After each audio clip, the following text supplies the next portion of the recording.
পেয়ালা নিয়ে দাঁড়িয়ে আছে আর তার মাথা থেকে রক্ত বের হচ্ছে। হযরত খাজা মঈনুদ্দিন চিশতি রহমতুল্লাহ আলাইহি মেয়েটির কাছে গেলেন আর সেই কান্নারত মেয়েটিকে জিজ্ঞেস করলেন, এই মেয়ে, তোমার কি হয়েছে? তোমার মাথা থেকে রক্ত বের হচ্ছে কেন? মেয়েটি খাজা মঈনুদ্দিন চিশতি রহমতুল্লাহ আলাইহির দিকে তাকিয়ে বলল, বাবাজি, আপনি এখানে কেন এসেছেন? এটি আমার আর আমার সৃষ্টিকর্তার মামলা।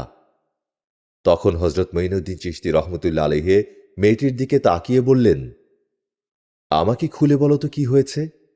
তুমি এখানে দাঁড়িয়ে কান্না করছো কেন? কি হয়েছে তোমার? আর কেনই বা তোমার কপাল থেকে রক্ত ঝরছে?